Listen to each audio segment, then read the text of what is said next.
Hi, everybody. Elida Zweidler McKay from ZM Coach, where we're all about helping you take your career to the next level. Whether you've just been promoted and you're looking to build your leadership skills, or you want to build some skills so that you can get to that next level and get a promotion, or you've decided that you want to move on and it's time to look for a new job somewhere else. Those are all areas that we help our coaches, that we coach our clients to accomplish. So I am fresh off giving a talk this morning to the Massachusetts chapter of the Association of Fundraising Professionals.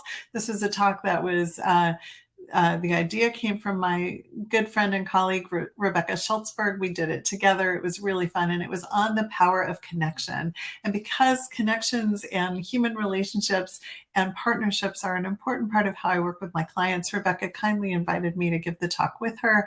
We had a great time. And I thought it would be fun to share some of that with you today. So the main idea of the talk we gave this morning, and that I really want to share with you today, is the power of friendships at work.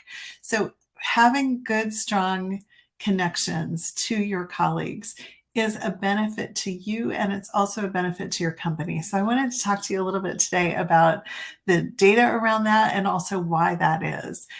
So here's some data. You've probably heard me say this before, but when people are hiring for positions in their companies, according to a report from 2018 from Silk Road, 54% of total hires were from referrals. So people hired somebody because they were referred to them by somebody that they know. So that's one reason that having strong relationships and strong connections, not only inside your company, but also out in your broader network, can be really valuable, because it's through those connections that you can find new opportunities. And, if you're looking for a job, maybe find that next job. But also, if you're in a position where you're trying to grow your team, or you're trying to hire people, or you're trying to replace folks who've left, having strong connections can also help you reach out and find good candidates. So we all know that networks and relationships are important in hiring. What I wanted to talk to you about today is how important those connections and relationships are in getting work done itself. So from the perspective of an organization, when people have strong social relationships, strong social connections inside the organization, they're more likely to feel satisfied with their job. They're more likely to recommend their company to other people. They're less likely to be out looking for another job. And so the data on that comes from a report that was published by Gallup back in August. It was something like 44% of people who have a best friend at work would recommend their organization as a great place to work, whereas only 21% of the people who don't have a best friend at work would. So basically double. Same thing in terms of people saying how satisfied they are. It's sort of double if somebody has a best friend at work. 32% of the folks who have a best friend at work are likely to say that they're extremely satisfied with their place of employment, whereas only 15% of the people who don't have a best friend were likely to say that. So just some data to give you the idea that as a manager, as a boss, if you can help to foster good relationships among your team, that can really go a long way toward helping people feel like they like to be at work, they want to be at work, they enjoy what they do. Now, that means that that paying attention to relationships, not only your own relationships, but also the relationships that people build in your organization, can be really valuable. And there are things that you can do as a manager to foster that. You can encourage people to have lunch together. You can manage their schedules so that they've got a little breathing room to have lunch breaks together, or to go for walks, or to go out and get coffee. If people are working and feel like they have to be working, they're not going to be building those connections and those relationships. And then that's going to have a downward effect on the culture and on the company, and eventually on your ability to retain and hire staff.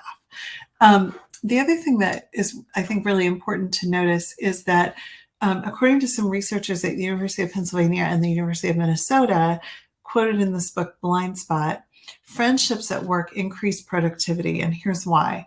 What they say, and I'm quoting, "Friends were more committed at the start of a project, showed better communication while doing the activity, and offered their teammates positive encouragement along every step of the way. They also, and this is really interesting to me, they also evaluated ideas more critically and gave one another feedback when they were off course.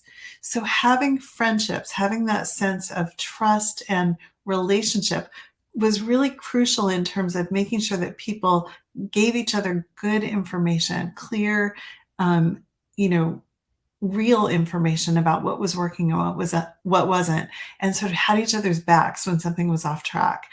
When people are friendly and they have friendships, they're more likely to sort of point out trouble spots to one another rather than just kind of staying silent and feeling like they can't really say anything or like it's not going to go over well or it's going to be perceived as criticism.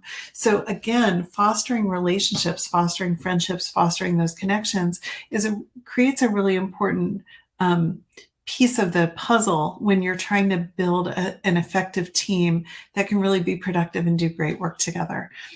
So what is a manager to do or what is a person to do if you feel like you don't have great relationships at work right now? Um, I think one of the hardest things that I'm seeing, especially among the younger generations of people, is that as folks are spending more and more time on their phones or more and more time, kind of buried in their devices, we're losing those opportunities for informal chat. Like last weekend, I had lunch with a friend that I met literally while we were standing in line to buy books in business school. Now, had we been in the era of cell phones and both had our faces buried in our phones, chances are we never would have met. And then this friendship that's gone on for decades, never would have happened. So I really encourage you to find moments in your workplace, whether it's standing in line for lunch or, waiting for the copier or whatever it is that you're doing when you're in the office, to be making small talk and making those connections and asking people, how was your weekend? And starting to create those kinds of conversations that build a relationship. Now, you can also do this if most of your work is virtual. And the way you can do it is to include some icebreakers at the beginning of your meetings where you take just a couple of minutes for people to say what their favorite book is or say what their favorite movie is or whatever is going to work in your environment, to really give people a chance to start to get to know one another, not just as a figure at work, but also kind of who they are, what makes them tick, how they operate. Celebrating together is another great way of building a team and also building those personal connections.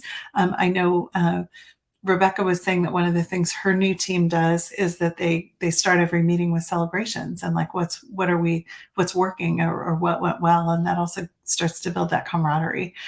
So having really strong social connections helps you, it helps your team, it helps your organization. And if that's something that you are uncomfortable doing, there are lots of great strategies that you can use if you're a little bit more introverted, a little bit more reserved. Those are some of the things that I coach my clients on. And I would say if you're in a workplace where you look around and there's like nobody you really would want to be friends with, that's maybe a good sign that you're not in a place that's a right fit for you, that the culture isn't quite what you want. And maybe that's a sign that it's time to move on. Maybe not, maybe you just haven't gotten to know them yet. But I would say if you're not friends with the people that you work with yet, that's a piece to be considering, something to maybe lean into a little bit more as we move into the second quarter of the year. People are going to be going on vacation. That makes for great small talk and great conversation. Um, you know, uh, Folks will be going back to school in the fall. That's another great opportunity if people have kids to ask about how's it going or what grade are they going into or what are they doing this summer.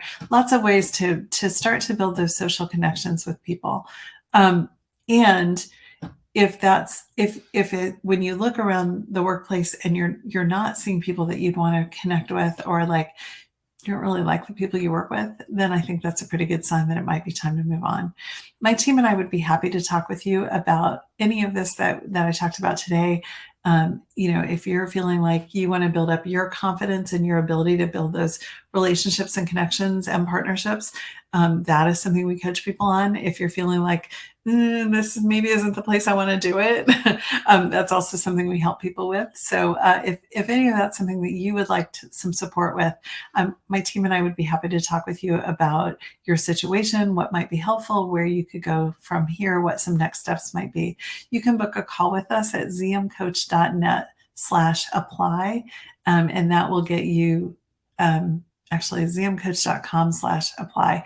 And that will get you to our schedule. You can book a call with my colleagues and have a conversation. And if we're a good fit to work with you and support you through that, we'll let you know. But even if we're not, a lot of people find they get some great value from those calls. We'd love to talk to you.